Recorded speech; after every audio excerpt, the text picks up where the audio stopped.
hope these messages are getting out. This is Toby. I'm sending out another distress signal to let everyone know that the Secret Transmission crew and myself are safe. We did find Kristen, and it's a very long story, but she's safe as well. This is week 2 of us on the run from the Men in Black. I wish I could give you more details, but I just can't at the moment. We can't do the show again this week, so we're going to let our friends take over our emergency broadcast signal for the time being.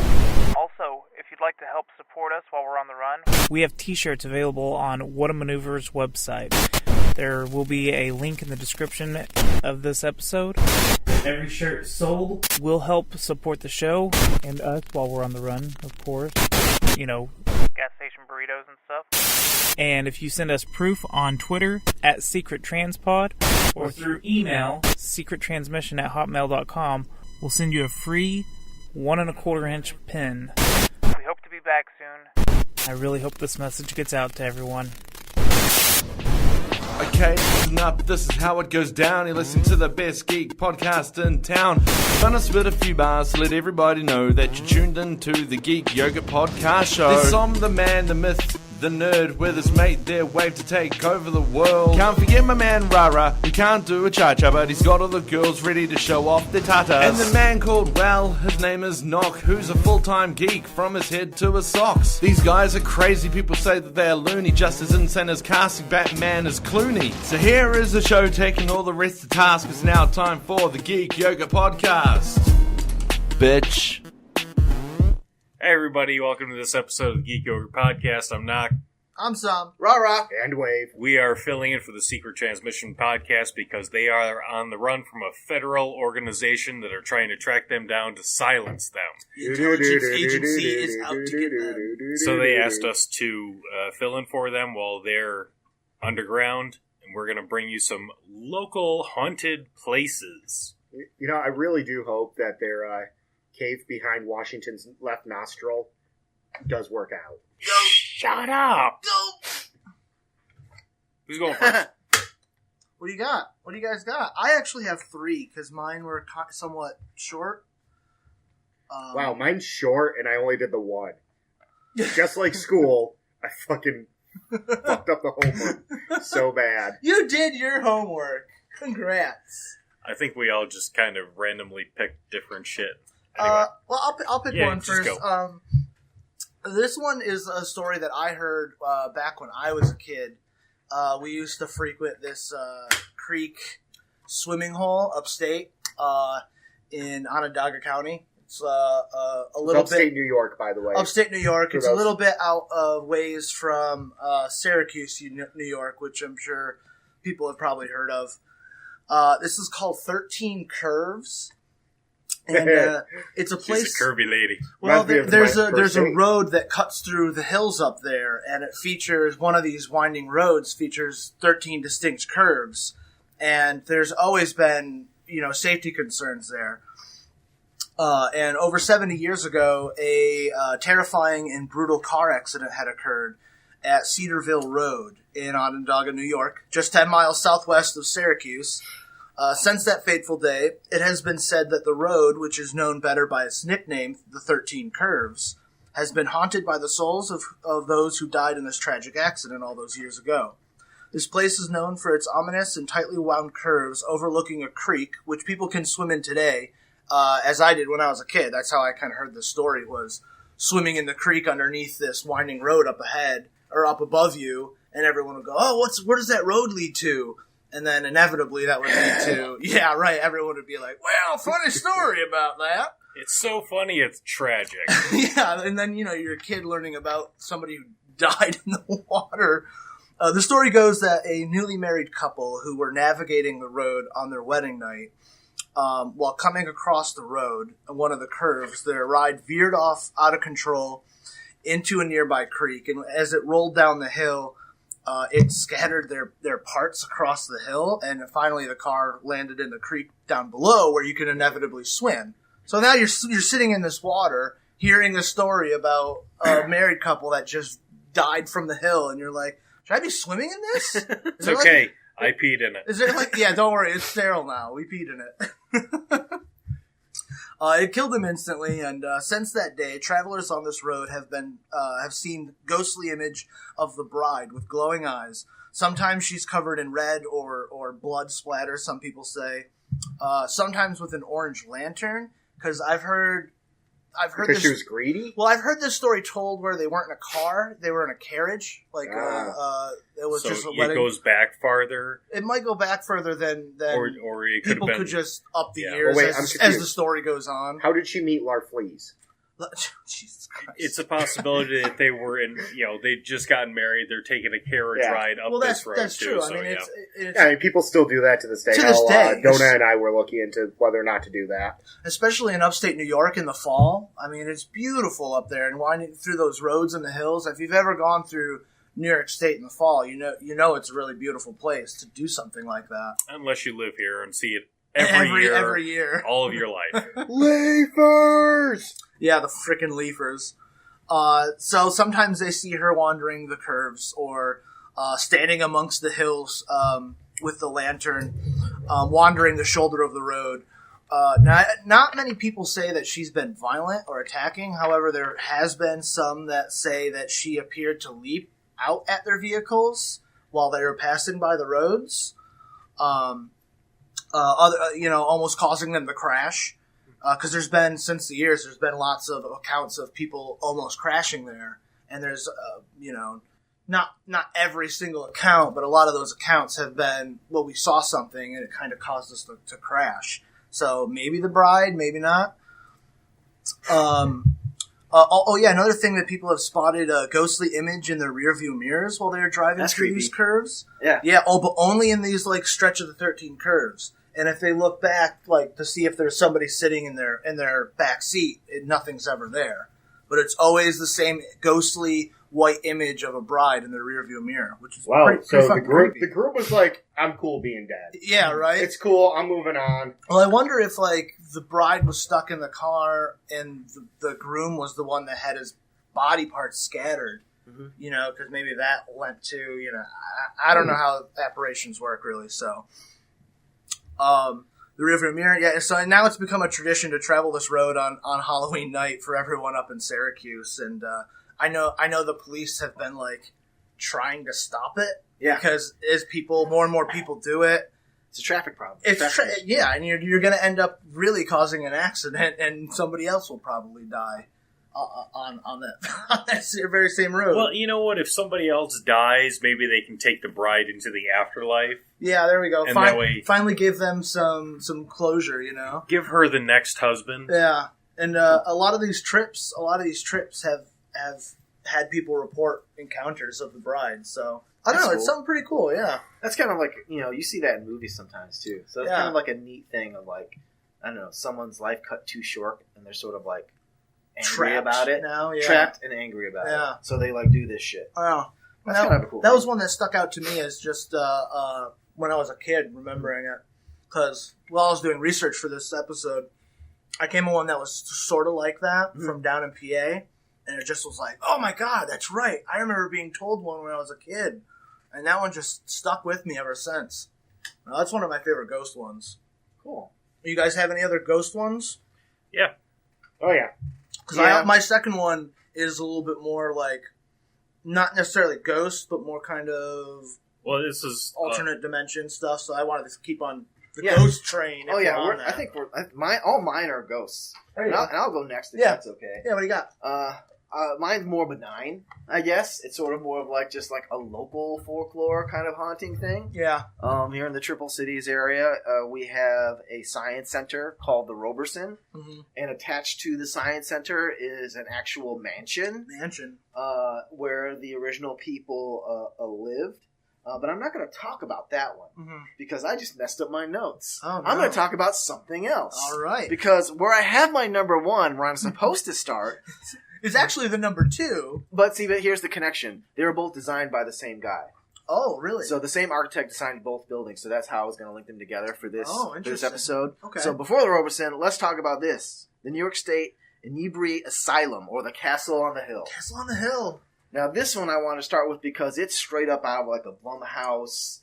What's the logo that has the skull with the buzzsaw in it? Buzzsaw in it. that I know those exactly kind what of you're horror talking about. movies, Yeah. you know, where it's like this building looks like it should be fucking haunted. Yeah, you just drive by it and Yeah. it looks like this place has history to it. Right. And sadly, it looks haunted in the daylight. Yeah, That's yeah, how the scary daylight. this place actually is. And it's actually pretty cool. Let's see. This is some tidbits I have here. Opened in 1864, this large Gothic revival building looks straight out of a horror movie, like we just said. Yeah.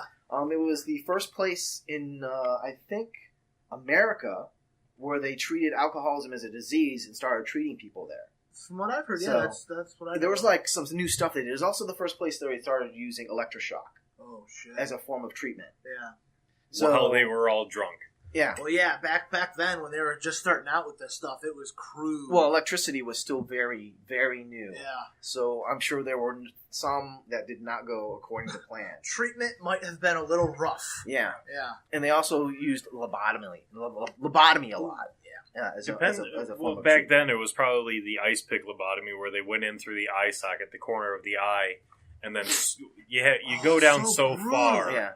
and then you kind of just scramble things around. Right. Those damn drunkards. Well, this is just background I'm setting up here for this because it's also around this time period where like the psychological sciences were still kind of forming. Mm-hmm. So there are people put in there that may not have been insane. Yeah. But Who shouldn't have because been there? Really. who shouldn't have been there and therefore suffered these treatments. Or like even back then, that was sort of an easy way to get rid of somebody. Yep. Right. So, you know, right. family members, political opponents, that kind of thing. Yeah. If you could have them like deemed insane. I'm sure there was a lot of gaslighting going on too. No, you're insane, and you've convinced them that. Exactly. Shit. I feel better. Yeah. Right. I mean, there was a lot of that going on around that time too. Or if you have enough money, you can just say, here's $500. I need this person locked up for a couple of months. Yeah, they never come back the same. Yep. They never come back to pick them up. Yeah, I mean, even just standing on the grounds of that place gives you an eerie feeling. Right. You know. I mean, it's just, and now it's all fenced off, and there's like with our local university, they want to try to like save it as a historical building. But This is not the one on Court Street, it is Industrial Parkway. Yeah, it's up on the hill. Right. Up on the hill, Okay, though. yeah. Yeah. So Right before you kind of get to the industrial park, right? right. Yeah. Yeah. Well, it's like I think the industrial park is like still far down. Still It further is up a far. little bit. Yeah. Okay. It's It's the before- next road. It's about North. 5 minutes. Like Yeah. it's like a couple minutes before the nudie bars. Yeah, there you go. You know Everyone what I'm knows that. Yeah. Let's see what else did I got here on this place. This is going to people in Texas. Well, I know people have there's like a little manhole that's a couple feet away from that place, and Wait, away from the nudie bar? Or no, away from the castle? not the I mean, yes, the nudie bar, but away from the castle, and because like you said, Rod, it's fenced off. But I know some kids that have gotten in there because there's a little manhole that has a little passageway that goes right to it, and it's just a couple feet off of the premises. And the manhole is easily accessible. You can actually pop it open. It's not fenced off at all. But the thing is, you got to like traipse through this small little half submerged passageway to get into the basement. You got to go through. And I'm not doing that shit. Yeah, because So it's already creepy enough just 'cause getting in. Now, I'm not necessarily hugely supernatural, but I get weird fucking feelings from that, and I will not be doing that shit. Well, here's the thing. According to the research and stuff that I did, you can actually see stuff that people have captured there. Yeah. About 13 years ago, 2003, something like that, a local paranormal group went in there and they did one of their investigations. Yeah. And if you do a search for, I'll read it again just in case you folks want to do it, Yeah. the New York State Inebriate Asylum or the Castle on the Hill in Binghamton, New York, you can see some of the stuff they've captured. And some of the stuff they've captured, they've listed as, and I just looked at it today just as a refresher, there are orb pictures, there are like pictures of ectoplasm, this is what they're saying, and apparitions in this mist that you can see forming. Yeah. You know, there's still photographs, so it's not like you're seeing like, No, but still. Vigo. Right. You Yeah, know? you're not ever seeing You're not going to see that. living but, painting. You know, you know, Rivers of pink slime. yeah, I mean, but you can see the stuff that they supposedly had captured on their website. Taco meat. So I'll have to look those up because I knew that there was photos and stuff that existed, but I've never hunted them down. yeah, and aside from actual like testimonial of people who have worked there, that's pretty much what I got in terms of why that place is haunted. Yeah. Well, I mean, and just talking to people locally, I mean, 9 times out of 10, you're going to come across somebody that has some sort of eerie story about that place. Right. And when it comes to asylums that are that old, bad shit happened back then. Yeah. People died unexpectedly. You know, experiments were done on these people with electroshock, with lobotomies, you know, alcoholism. Even homosexuality at one point in time was considered a mental illness. Yeah. So people were going in there that may not have had mental illnesses and was just treated so brutally. Yeah. And, you know, people do die from these things. Well, yeah, and just all that negative energy has got to have some sort of reaction in there. You know? Yeah, I mean, certainly a cool place to check out. And this guy, so the guy that built that also built the Roberson Mansion? Yeah, the Roberson Mansion. We should find out if he built anything else and then pattern them out and see if it comes out to a... Well, because we've already got 2 haunted buildings they built. Yeah, right. Because, holy shit. Yeah, it's pretty nutty. Was the mansion built there, do we know? Or was it moved there? It was built there. It was built there? Okay. Yeah, I mean, I couldn't remember if it was actually built there or not. They just added the museum part onto it. And they added the museum part onto it. Okay, that's what it was. I mean, that's always freaky, though, where you can feel like someone behind you, the door's closing in there. Yeah, I mean, that's another place, just like the Inebriate Asylum, where it's like, there's places in the Roberson where you just feel, it just feels odd. There's something off. Not that you can place it, not that it's negative. You know, it's just... But you know something's not right. Since we're talking about it, I can, talk about it. Well, I have this short one about the Sherwood Inn in Green in my area. Oh, yeah, that's right. Green, New York is Sherwood Inn. I don't have much on it because this webpage sucks. It's located at 25 Genesee Street. There's been reports of apparitions. A girl killed herself in either room 207 or 209. Her name was Rebecca. She kind of just haunts the halls. Not really scaring anybody, just shows up. A presence in the hallway. Yeah. Just going to the ice maker. Yeah. I just need to get some ice. And this place, it's gone through a few different owners throughout the years. There was no date on when the girl was reportedly killed herself. But, yeah. You know, from Sherwood Inn, I'm pretty sure that's where one of our local news stations, about 4 or 5 years ago. That's the Barron's Inn, and that's the other ones I have. Yeah. That one has a little bit more interesting history. I don't know that one. Well, there you go. Oh. Wait. You go next. Okay, we're not doing the Baron? We'll circle back. Okay. So, since these have all been pretty much localized to Broome and Onondaga County. And Shenango. And Shenango, but, you know, to the southern tier of New York. Yeah. I want to shoot up to the North Country. About an hour south of Montreal, an hour west of Burlington, on Lake Champlain, is the city of Plattsburgh. And Plattsburgh's my alma mater. Loved going there. Great school. And I loved my dorm room, which was in Harrington Hall. Right next to Harrington Hall is McDonough Hall. Mm-hmm. And McDonough Hall is fucking haunted. I had friends who lived there. I'd be there partying. Yes, I was a little drunk, but not all the time. Sometimes we were just playing video games. Yeah. But no, and I'm not the only one. There's a lot of reports of radios that would turn themselves on. No one touching them. Things moved, washcloths, towels, stuff like that. Yeah. And for a while back in the 80s, there was a string of... It was 1 year. Give me 1 sec to pull up. I had it right here. Well, of course, then you look back at a whole list of text. Yeah, and then you're like, where was I that? I just saw that date. Yeah, I know. But anyways, there was one semester where the fire alarm... Here we go. In the 1982 to 1983 academic year, fire alarms in McDonough rang at 3:30 a.m. 13 times. Jeez. And the fire department couldn't explain a single one of them. Huh. Yeah, this is... And what the cause is, so far as people can tell, the field that was built on used to be, back during the War of 1812, it was a hanging ground for the local armory. Oh, shit. And it was swampy, marshland, all that. Yeah. And it got drained for building the school? McDonough Hall. And while they were building it, the excavators found 2 graves.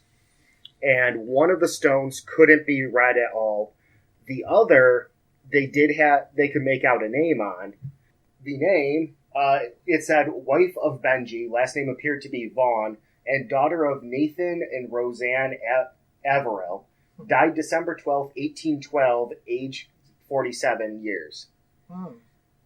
And they found the 2 headstones. They couldn't make out the other one, and a piece of bone, a joint some sort of bone. Of some sort. Yeah. Now, they did set these aside, and they were out, and they disappeared. Now, people figured it was just like souvenir, bandits, whatever. Somebody's like, oh, this will be awesome. This will look great. I could hawk this at some point. But I mean, this was 1949, so this wasn't exactly, the era of eBay here. Right, yeah. And they were never recovered. Nobody knows how they disappeared. Wow. There is still the chance that it was just somebody took them, but, yeah. So to this day, those headstones have never been found? They've never been found. Only one went missing. Oh, okay. I couldn't find out which one. Yeah. I also, while doing some research, read an account of a girl who stayed there back in the 80s. Yeah. And her and one night, and her roommate had dealt with a lot of the same stuff. She was there during the semester of all the 3:30 a.m. fire alarms. Yeah. And her and her roommate saw their washcloth come off of the towel rack, up and down and just drop. Jesus. And she also reported that one night she was in her bunk, the top bunk, while her roommate was studying. Yeah. And all of a sudden she couldn't move. And her roommate started asking, did you hear that? Did you hear that? And once she could finally move again, she said, what? And her roommate said somebody was calling our names. That's fucking creepy. Yeah. Whoa. A paranormal team did go in and investigate. They got audio of somebody talking in the attic. But yeah. They went in, by the way, it was 2010, I want to say. Because they went while I was still there. Oh, while you were still there? Yeah, it was a cool event. I mean, I remember sitting there, everybody's talking about, oh my god, we have a big... Yeah, honestly, cool. I think it was Ghost Hunters. I'm not sure. Was it like a crude? Like a TV crew? Yeah, it was a full crew. Wow, that's cool. Yeah. TV crew and everything. Like I said, I want to say it's Ghost Hunters. Yeah. I might be wrong on that one, but yeah. Well, there's that's 3 or 4 of them at the time, so. Yeah. I mean, and that's just one of the haunts in Plattsburgh, but. Yeah, that's pretty cool. It was always cool. And it's a beautiful dorm, by the way. Well, it's cool that you have a connection to it there, too, because you went to the school, so that's pretty cool. Oh, shit. You got another one? I want to go because I have to make a correction. Go. Because I mixed up on my notes. Yeah, that's right. For mess up number 2 on my notes. This is why we don't do notes. That's right. We mess them up. That's right. So it's not the Roberson that was designed by the same guy. Okay. It's the Phelps Mansion. Oh, Phelps. Right across the street. Right across the street, though. Right across the street. See how that works? Yeah. So that's why I was confused. I went to 11:02 when the party was actually at 11:01. And you didn't hear the music blaring next door. Exactly. See? So instead I ended up playing Story of his life. Now, I know the Phelps Mansion is also one that is said to be have high activity. Right. Well, that's another one that was designed around the same time, commissioned by a local businessman. And I'll just run through some of the stuff that people have said has happened there. Yeah. Now, these are all buildings that are working on 200 years old. Oh, they're old. So, that's what we're dealing with here. So, it's now open up for, I think, events like weddings and shit. So yeah, we're not looking at there. Yeah. Well, it's a beautiful building. It was recently redone. So here are the things that people say have gone on there. Candles moving around on their own.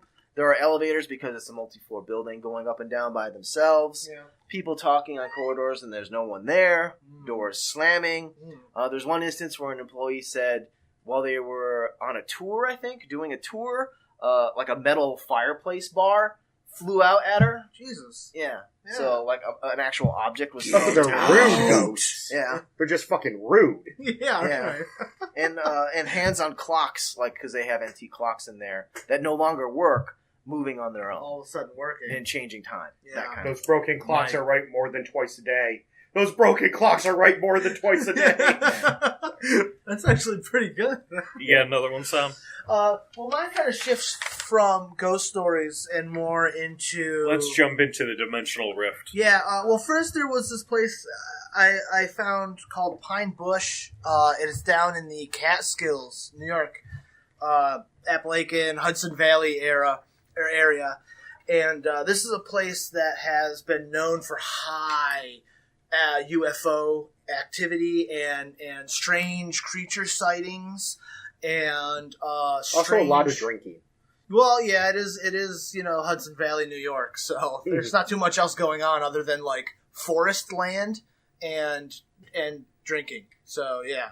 Unfortunately, now, this area has, like, a lot of condos and places have come in and used up all the farmland where a lot of these sightings have happened. But back in the day, there was a lot of weird sightings of boomerang or very thinly shaped UFOs in the sky. And over 2,000 sightings of this happened within a couple of weeks' time. And ever since then, there has been weird shit happening in this town. Places coming up things coming up missing.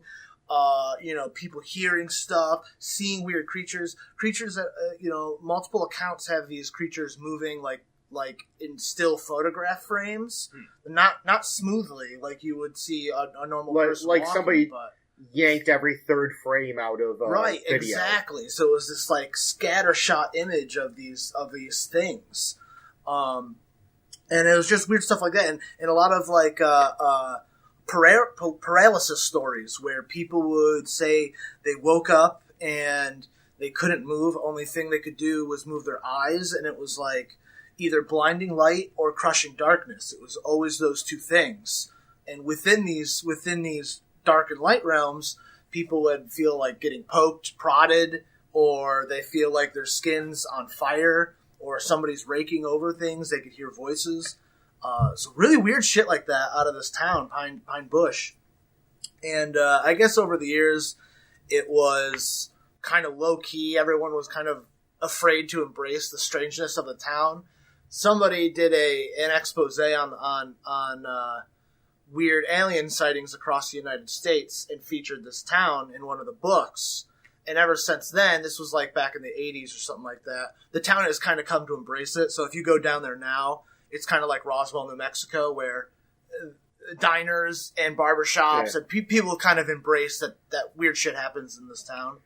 Now, the thing about the waking up and all that and being unable to move, this does... I do want to point out there is a medical condition. I'm not a doctor. Sleep paralysis, though, sleep paralysis is a common name. I don't know the actual... Yeah, it's some weird...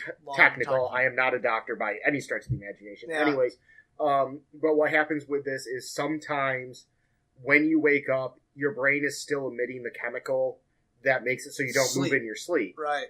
You are fully awake, but your brain is telling your body that you are asleep. Mm-hmm. And that this chemical exists so that when we're dreaming, we're not like walking around like slamming into walls and like stabbing people or stuff. Which could happen. Well, that's what sleepwalking is. And this is what sleepwalking is. Yeah.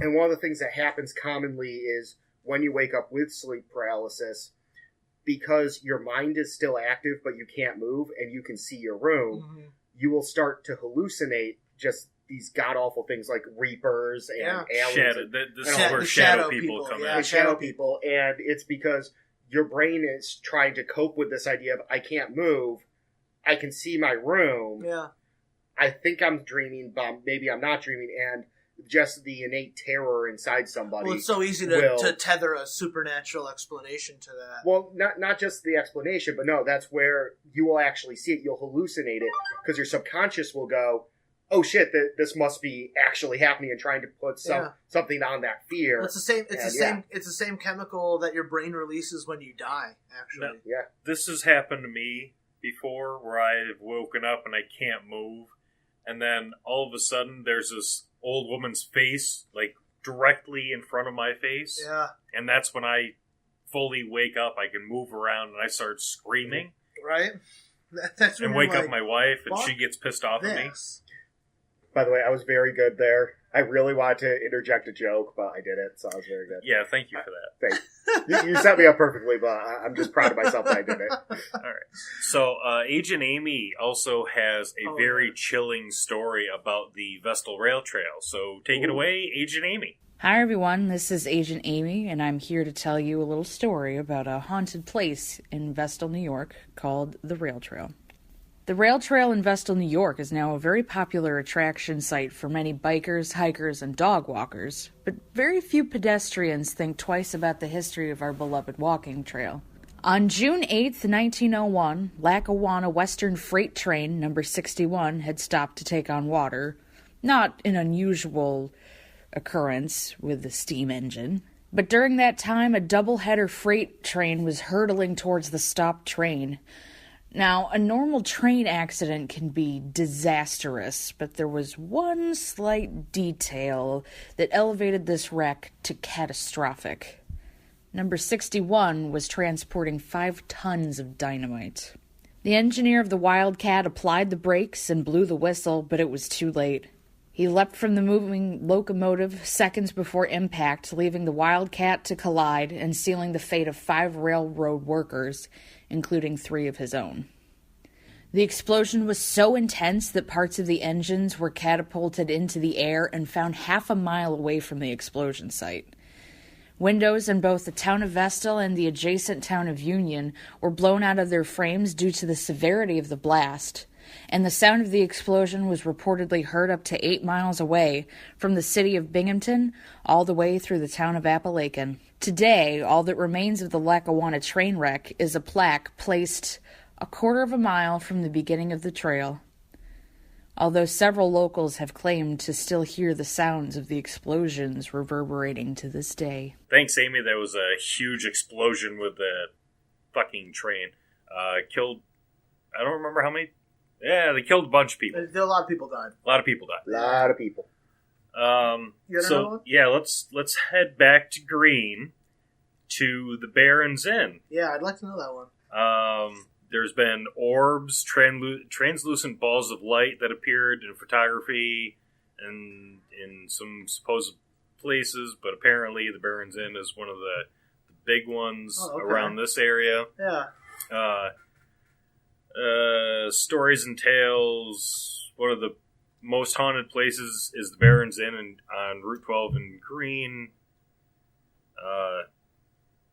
It was closed for a time period. I was going to say, this was closed for a while, wasn't it? It was closed for a while while deals were being struck.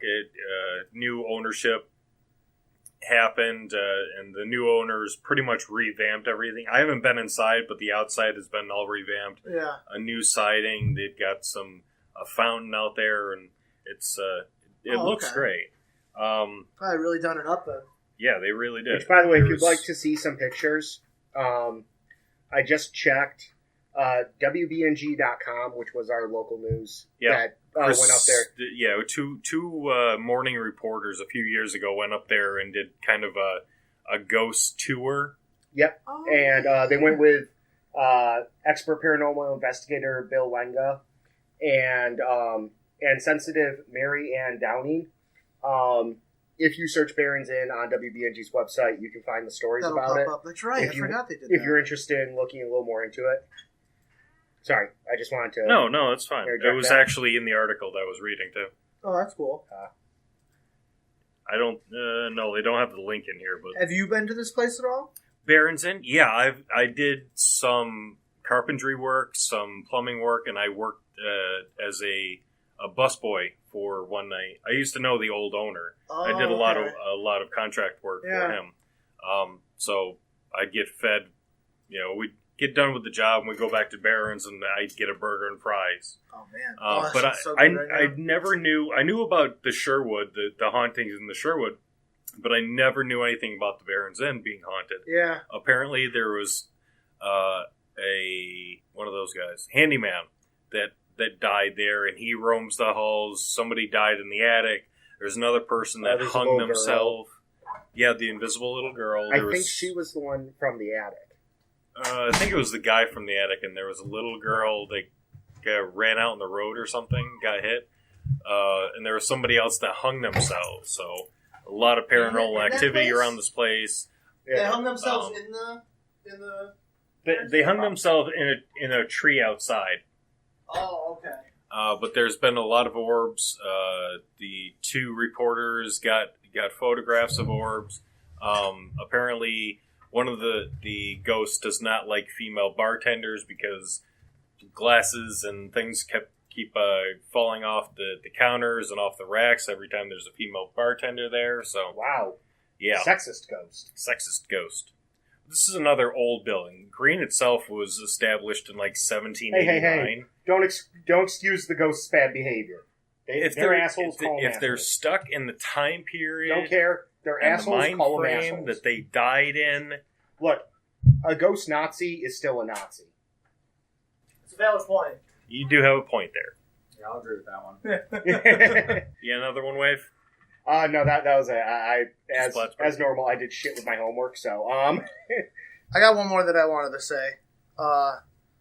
There's this place up in because the Pine Bush alien stuff led me to this one. It's more of like an ancient evil legend where it's called the Gravitational Tempest in Lake George, New York. I've been there. It's a great place. Yeah. The actual Gravitational Tempest? No, yeah. Lake George. Lake George. Beautiful place. Beautiful place. Yeah, you gotta specify here. So, local Native American legends speak of a spot located in Lake George where an ancient god had said to have appeared long ago. His wisdom is said to still echo around the lake. Weird acoustics, spatial displacement, and strange ringing noises is said to occur at the spot.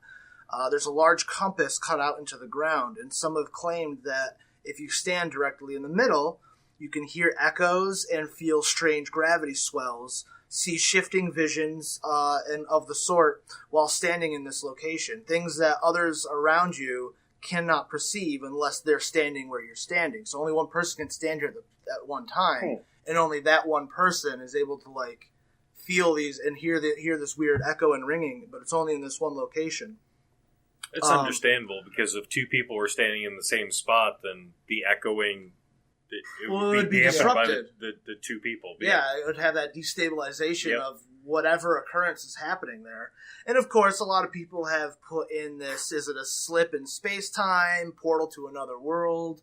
So that was one of my favorite ones that I heard. That actually sounds cool, and I want to check it out now because it's not that far away. Pine Grove, Pine Bush. I'm gonna have to check that one out.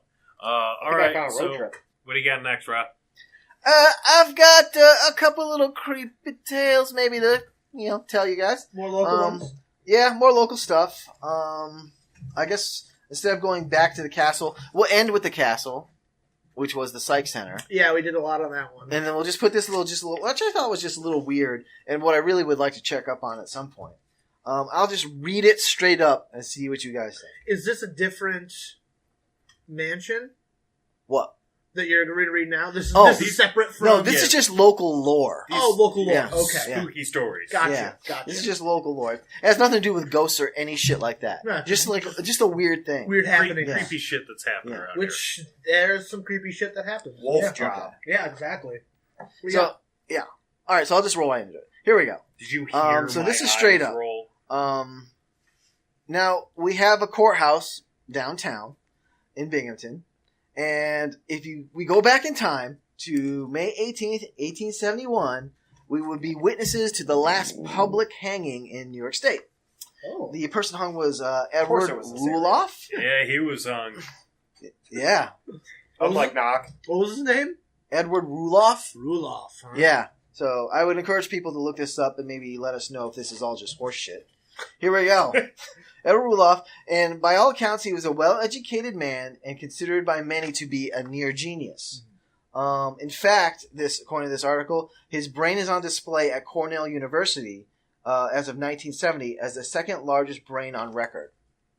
So he was sort of a freak. Yeah. Okay. Do you have a big head?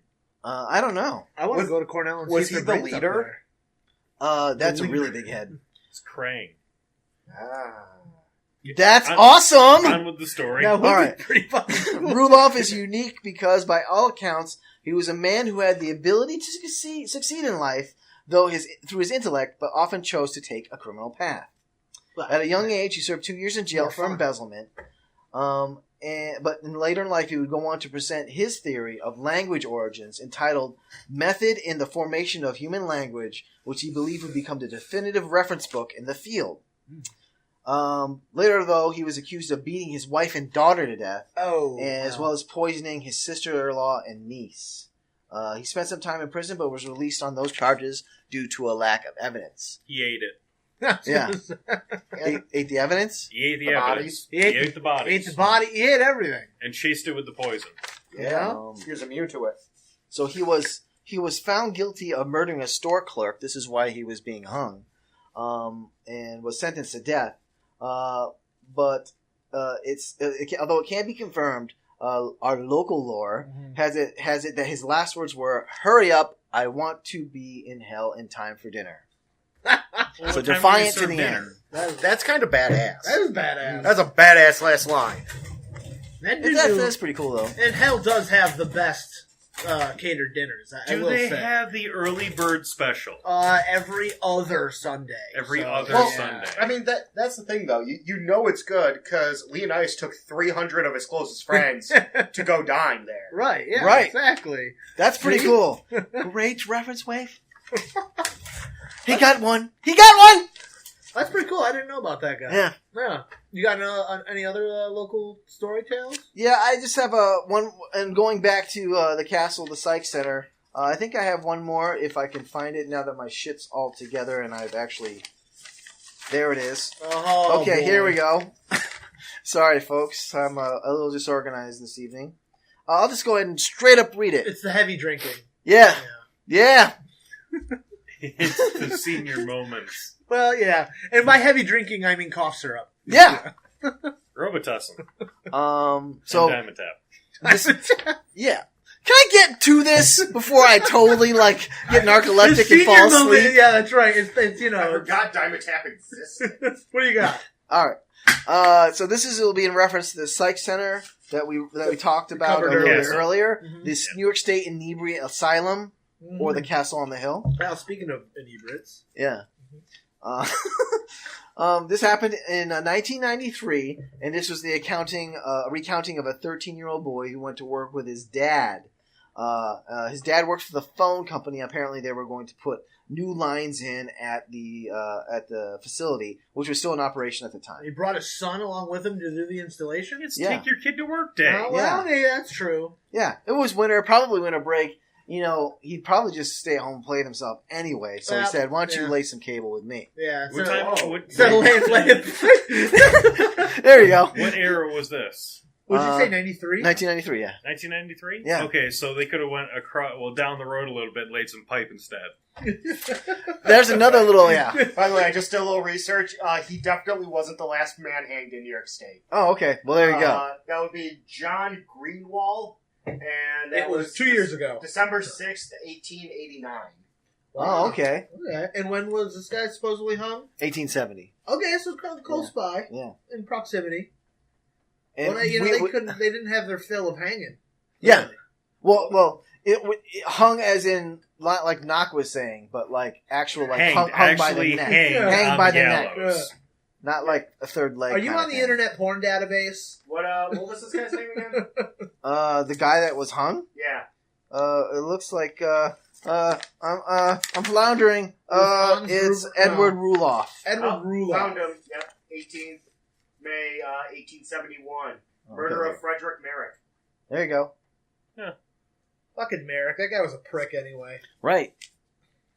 Anyway. Oh, okay, yeah. So they go to the psych center to put some new phone cables in, and this is his recounting. We didn't just work in the building. We worked under the building in the steam tunnels. My first day with my dad, I knew we were going to be in for it. To access the steam tunnels, we had to enter down a manhole in the south yard of the new building. When we pulled the steel manhole cover off, we swear we just released demons or spirits from hell. Now, is this the manhole cover you talked about earlier that could go underneath the fence? This might be, because it might be in the south yard. I bet that's the same manhole cover. Yeah, man. And that shit, I mean, even just opening that manhole cover, it just feels weird. You can research that. It's number 2. I think that's where it starts. That's the second one there? Yeah. Number 2, it's the number that looks like a 2. Yeah. Got it. So I will continue this. We climbed down the shaft. Okay. Boy, this is just turning all sorts up. We climbed down the shaft about 30 or 40 feet to the floor of the tunnel. It was so hot. Woo! Knock's gonna piss himself. He's holding back. Just talk about that shaft. Yeah, right? The floor, it was so hot that we stripped off our overalls. What story is this? And began to install the new lines. About 3 hours of work, we came to a crawl space that was made of very old brick. The crawl space was about 3 by 4 feet with an arched ceiling that was about 10 feet long. My father shined his flashlight into the dark and said, "The blueprints say this is the way to go, son. Oh. So this is the way we go." He went through first, and I followed right behind him. As I was about 2 feet into the crawl space, I heard laughter behind me like 2 little girls, and then the old bricks in the ceiling started to give way as I was about halfway through. My father reached out and grabbed me and pulled me through as the crawl space collapsed behind us. We were in total darkness other than the dim light from my father's flashlight that shined through the dust from the collapse. We were now in a very old section of the steam tunnels from the 1800s. After walking a while in the pitch dark, we found a metal ladder that went up through a shaft and on a manhole cover on the eastern side of the yard of the old castle. So that's their harrowing tale. That is pretty creepy. And I wouldn't doubt it with the weird shit that went down. That was the one that was in 93. Yeah. So yeah, long after all that. Buy anything? All that shit went down. No, that was interesting. I'll have to look that up a little bit later too. I also found I didn't look into the other guys that got.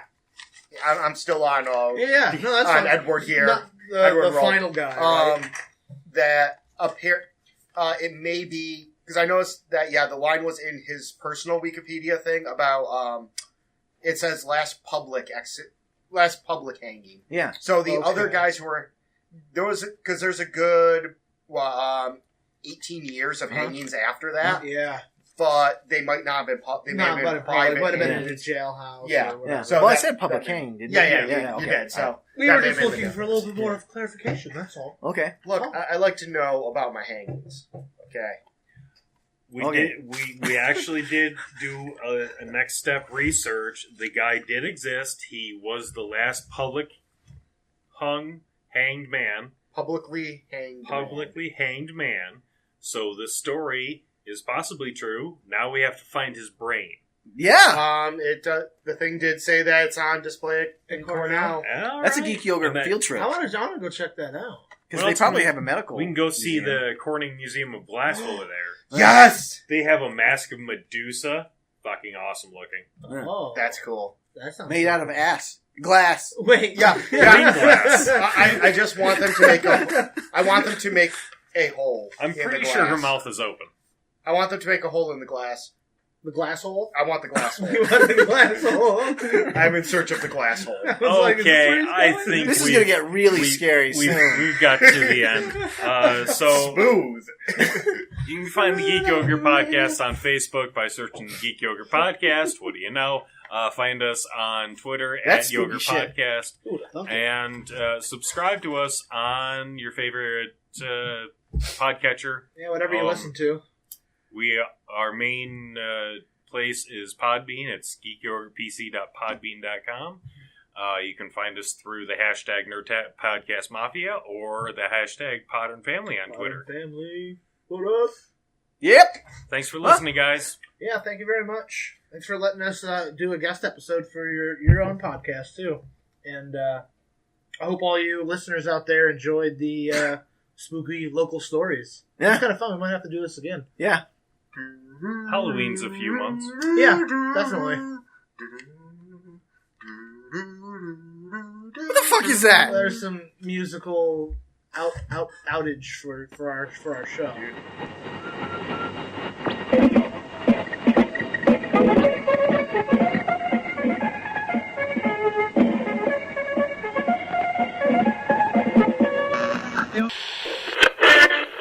Ready to say goodbye, Roger.